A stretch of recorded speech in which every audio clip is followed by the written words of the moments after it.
Hello everyone. I, Akhilesh Kumar Tiwari, welcome you all to the lecture 5 of Swayam online course on basic principles of energy management and energy audit. So in the last lecture, we have learned about the consumption of energy scenario, which includes sectors like coal, oil, natural gas, electrical energy, nuclear power, hydropower and sector wise consumption of energy in India. We have also discussed the data related to available reserves of primary commercial energies. Now, in today's lecture, we will discuss about energy security and its importance in various areas. We will also discuss about energy efficiency and energy conservation, how they are related to each other and the techniques through which the goal of energy conservation can be achieved. So, now if we talk about the basic definition of energy security, it primarily says that the availability of continuous energy in various forms in sufficient quantities at reasonable price. Basically, energy security is crucial for a nation's economic stability, national security and overall well-being. It ensures that energy supply is sufficient to meet the demands of industry, transportation and households while minimizing risks to external shocks and geopolitical tensions. Achieving energy security often requires a combination of domestic energy production, international cooperation, energy conservation measures and investments in energy infrastructure. In the 1990s, India faced challenges in significantly increasing its domestic oil production. The country experienced a substantially yearly increase in oil demand close to 10%, which resulted in significant bills for oil imports. Furthermore, the government provided subsidies for refined oil products, which impaired the overall financial burden on the government. Between 1991 and 1999, imports of oil and coal witnessed annual growth rates of 7% and 16% respectively. This trend of dependence on energy imports is expected to continue in the future. Estimates suggest that by 2006, oil imports will account for 75% of India's total oil consumption and coal imports will contribute to 22% of total coal consumption. Additionally, the import of natural gas and liquefied natural gas LNG is expected to rise in the coming years. This heavy reliance on energy imports exposes the country to risks regarding external price fluctuation and supply disruptions, posing a threat to India's energy security. This growing dependence on oil imports means relying heavily on sources from the Middle East region prone to disturbances that can lead to disruptions in oil supplies. To address these challenges, there is a need for diversifying the sources of oil imports. Additionally, measures should be taken to mitigate the impact of oil price fluctuations, possibly through physical policies aimed at reducing demand. Now, developing alternative energy sources like natural gas and renewable energy is also essential in reducing the economy's reliance on oil. So, now we will discuss the strategies to meet the future energy demand one by one. First of all, we will discuss about reducing energy requirement. First is the improving the efficiency of extraction of fossil fuels. So, basically this involves enhancing the methods and technologies used in the extraction of fossil fuels like coal, oil and natural gas. We can also use the advanced techniques which can increase the yield from existing reserves and reduce environmental impacts and minimize waste during the extraction processes.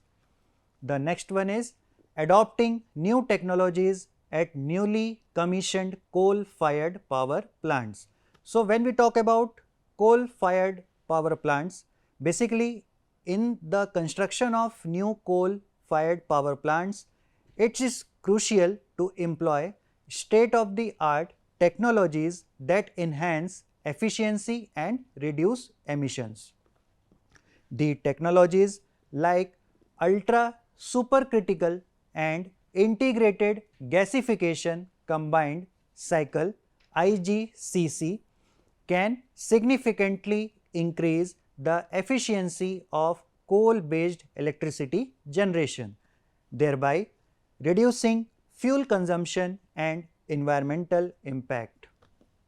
Also, carbon capture and storage, denoted as CCS, technologies can capture CO2 emissions from these plants, mitigating their contribution to climate change. Now, practicing demand side management and energy efficiency. So, basically the demand side management involves strategies to modify energy consumption patterns to make them more efficient. These measures includes such as time of use pricing, energy efficient lighting, building insulation and smart grid technologies. By reducing energy waste and optimizing energy usage, both consumers and industries can lower their energy bills while decreasing the overall demand for fossil fuels. Also, the promotion of public transport oblique mass transport in urban areas.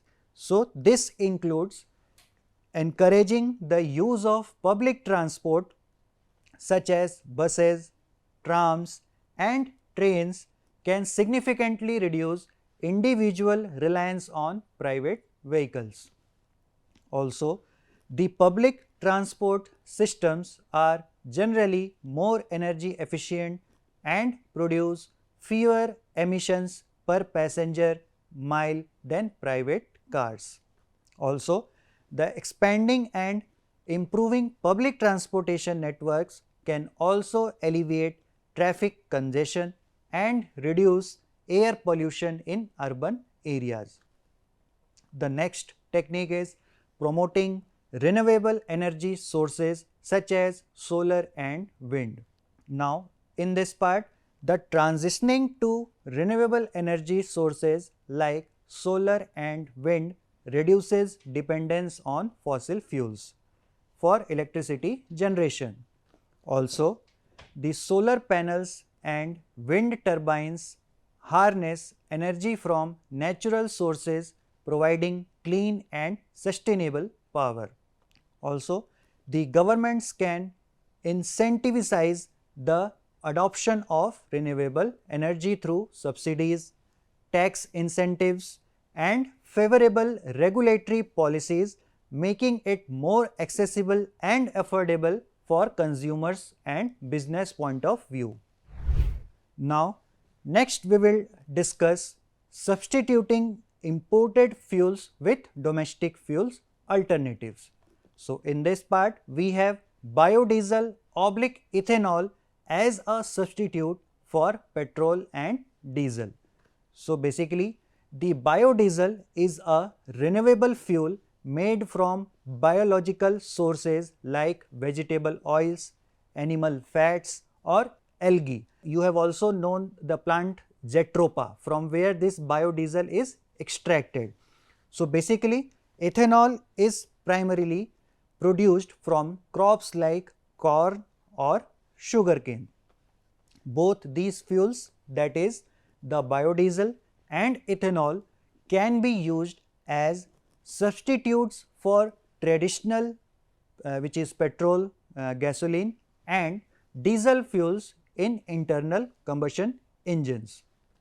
Also, these biofuels are considered cleaner alternatives because they produce fewer greenhouse gas emissions and air pollutants compared to fossil fuels. Also, the production of biodiesel and ethanol can also stimulate agriculture and rural economies by creating new markets for crops used in their production. You may have got the knowledge that from 2025 or 2026 we will be having flexi fuels, okay, means that fuel will be mixed with petrol and ethanol. So this is the new advantage, or we can say the new technology which we are going to have in our IC based cars. So now next part is coal to oil technology as done in South Africa. So this coal to oil, which is also known as coal to liquid or CTL technology, involves converting coal into liquid hydrocarbons such as synthetic crude oil or synthetic diesel. So basically why we are taking the example of South Africa is because South Africa has successfully used CTL technology for several decades, primarily due to its abundant coal resources and limited access to conventional oil reserves. This CTL can provide a domestic source of liquid fuels and reduce a country's reliance on oil imports. However, it's worth noting that the process can be energy intensive and may result in significant greenhouse gas emissions if not paired with carbon capture and storage technologies. Now, the next method is biomass gasification for heat or power as an alternative to gas or coal. Now, what is biomass gasification? So basically it is a thermochemical process that converts biomass materials such as wood, crop residues and organic waste into a gas mixture called syngas, pronounced as synthesis gas. Now this syngas can be used for various applications including generating electricity, providing heat for industrial processes or even as a substitute for natural gas in some applications. This biomass gasification is considered a sustainable and carbon neutral energy option because the carbon dioxide released during combustion is offset by the carbon dioxide absorbed by the biomass during its growth. It can help to reduce dependence on fossil fuels. It will also lower greenhouse gas emissions and promote the utilization of organic waste materials. Next, we will discuss on diversifying energy supply sources. Sourcing fuels like oil (LNG) from different countries. So, we have diversifying the sources of imported fuels such as oil and liquefied natural gas, which is a key strategy for enhancing energy security. Also, relying on a single country or region for energy imports can make a nation vulnerable to supply disruptions caused by geopolitical conflicts, natural disasters or other factors. By sourcing fuels from multiple countries, a nation can spread its risk and reduce the impact of disruptions in any one source, ensuring a more stable and reliable energy supply. Next is importing gas through pipelines so that passing countries will also get the benefits. So now this is one of the another technique while diversifying the energy sources by making the use of pipeline. So now how it will work? So this pipeline networks for the transportation of natural gas or other energy resources can create mutually beneficial relationships between supplier, transit and recipient countries. Now, these transit countries along the pipeline route can receive economic benefits through transit fees, job creation and improved energy access.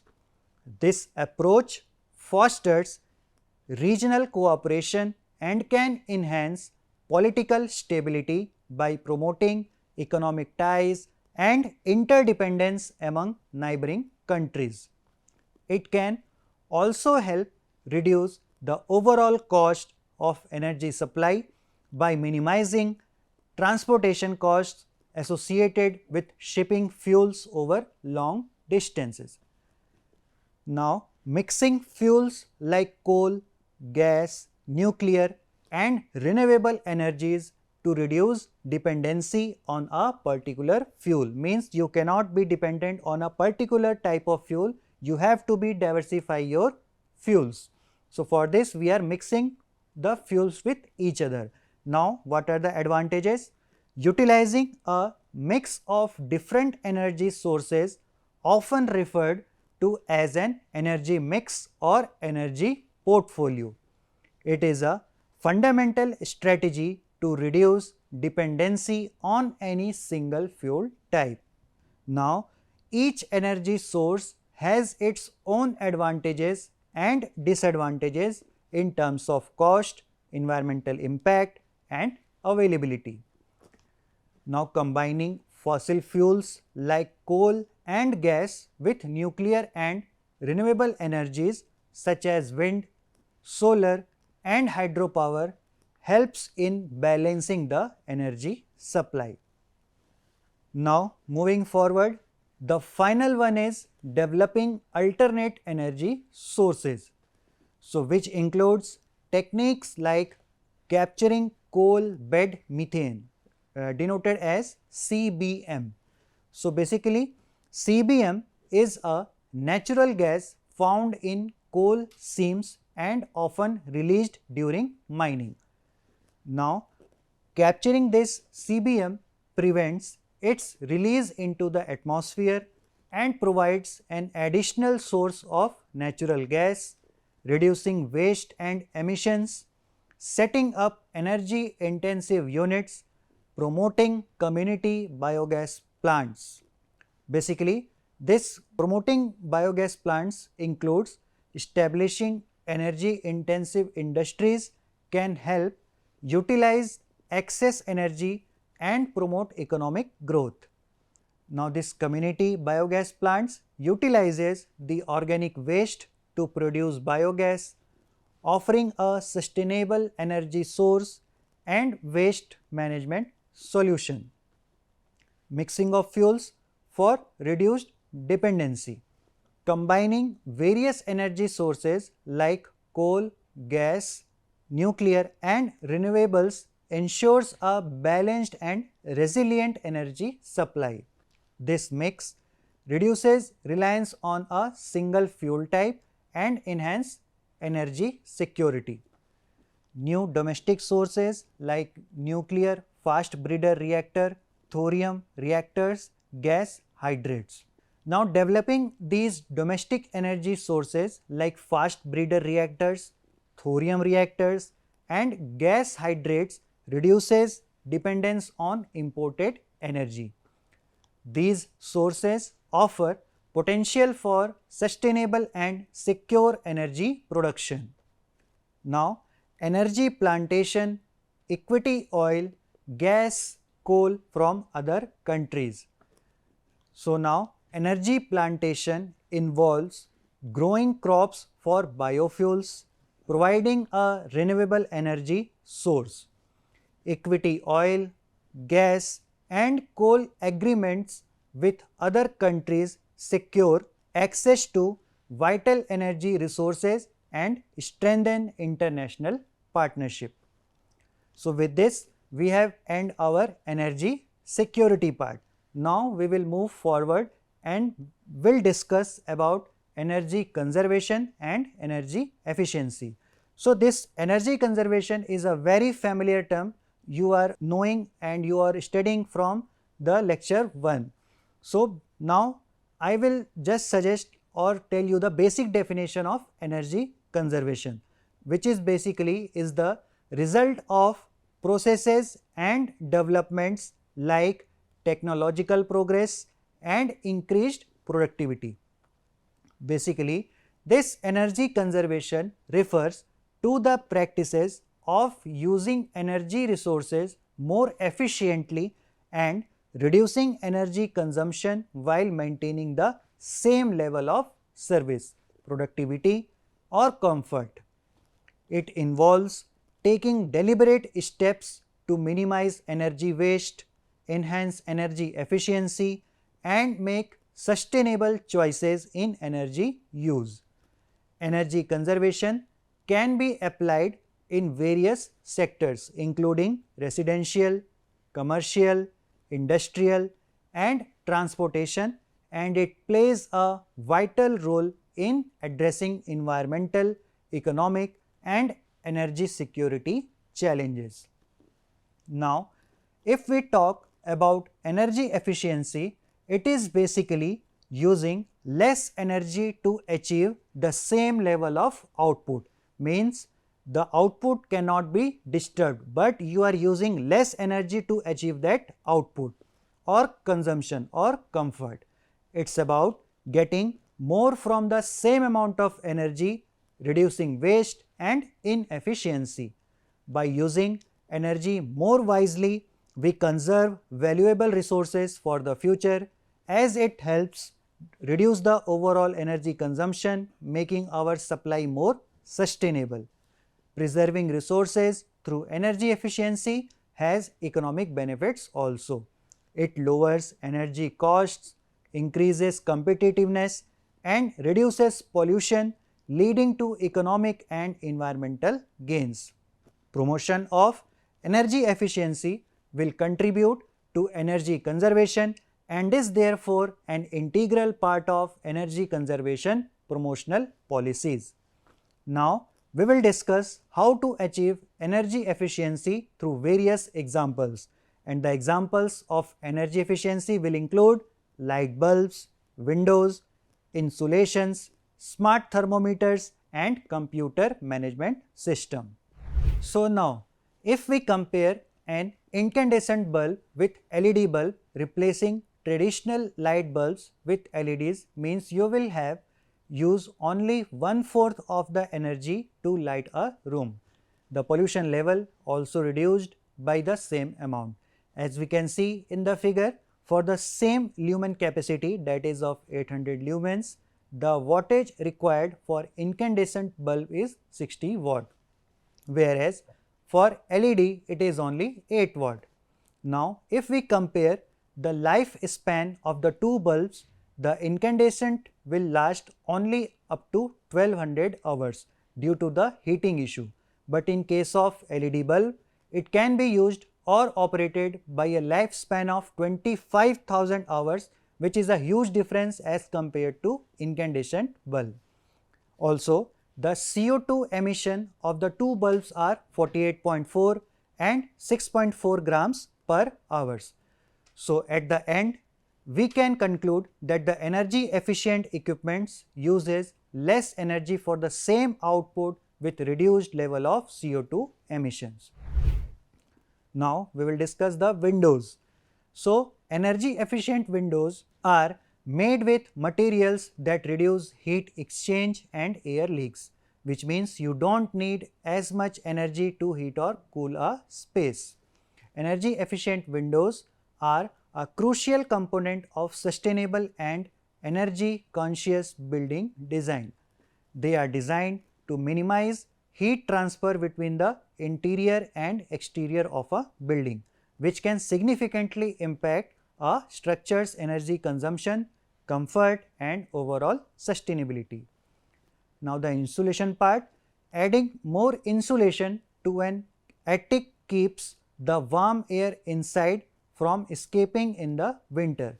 In the summer, it keeps hot air out. With good insulation, you won't need to use as much as energy to keep your house warm in the winter or cool in the summer. Properly installed insulation significantly reduces a building's energy consumption for heating and cooling. This not only lowers utility bills but also reduces greenhouse gas emissions, contributing to environmental sustainability. Additionally, better insulation can increase a building's energy efficiency rating and overall market value. Now, computer power management. So, the computers can be set to automatically enter a low power sleep mode when they are not in use. Now, the smart thermometers. The smart thermometers are Wi-Fi enabled devices that control heating and cooling in your home by learning your temperature preferences and schedule to automatically adjust to energy saving temperatures when you are asleep or away. They can help you lower your energy bills by not spending money to heat or cool an empty house. Now, we will discuss the benefits of energy efficiency.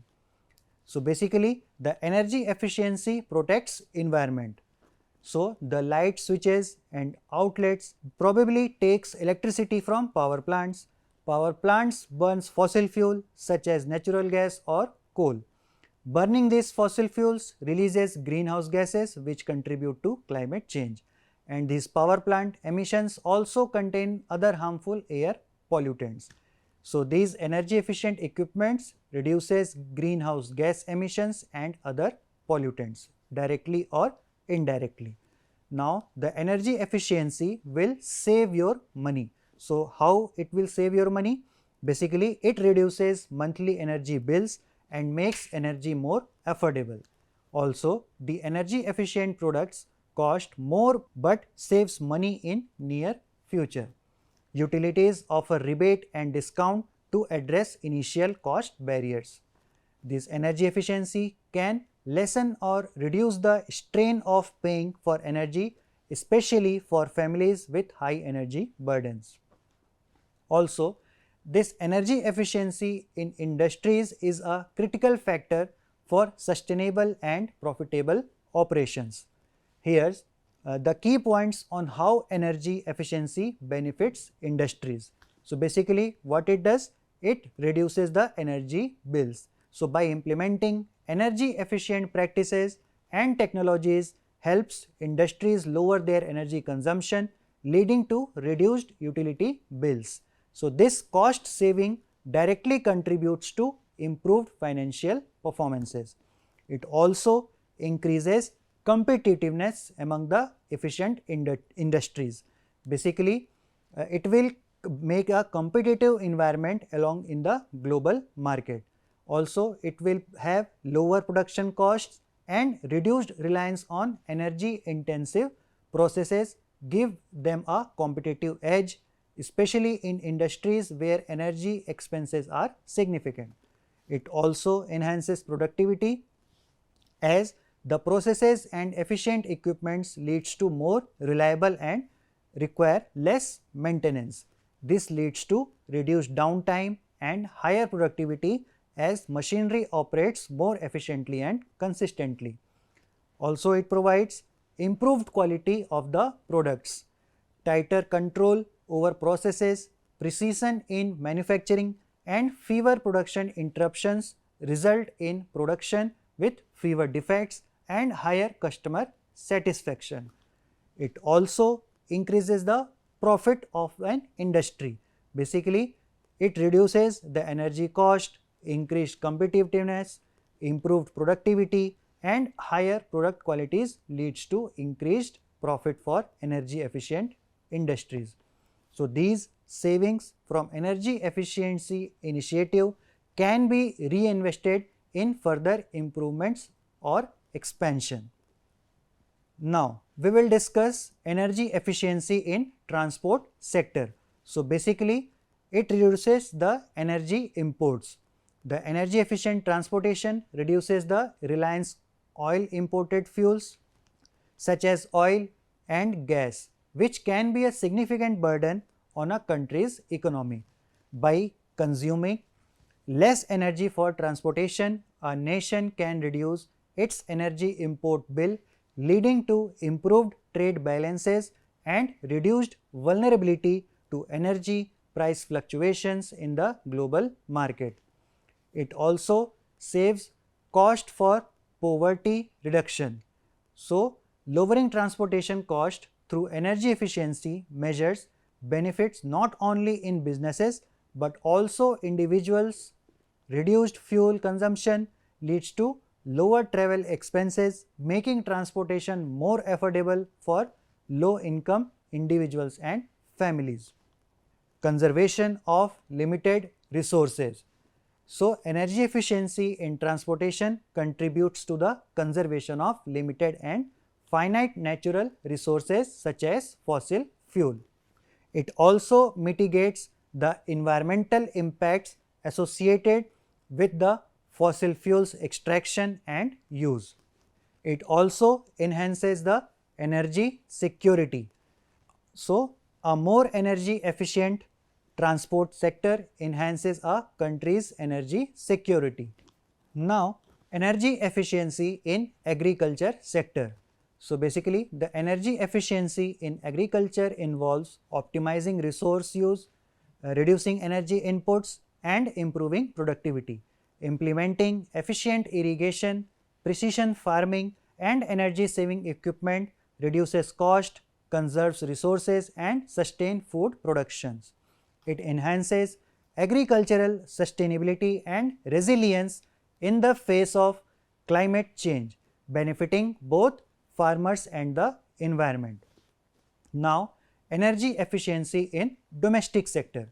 So, basically the energy efficiency in the domestic sector means using less energy to provide the same or better services.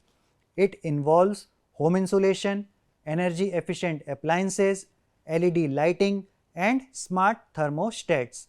This reduces utility bills, lower carbon emissions and improves overall comfort and quality of life, contributing to a sustainable and eco-friendly lifestyle. Now, energy efficiency across nations. So, basically it includes the reduction of energy imports, which results in saving in cost and can be used for poverty reduction. Also, the conservation of limited resources to improve the energy security. Energy efficiency across the globe. So, basically it will reduce the greenhouse gases and other emissions and it will maintain a sustainable environment. So, now in this class mainly we have discussed about the energy security and its importance. We have also discussed the energy conservation and various areas where energy conservation can be applied without affecting the output.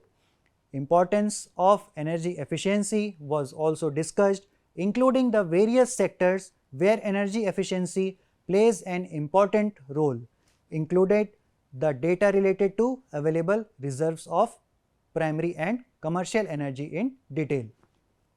So, in the next lecture, we will learn energy and its various forms. So, with this, we will end our today's lecture here. Thank you very much for your patience and we will meet in next lecture. Thank you.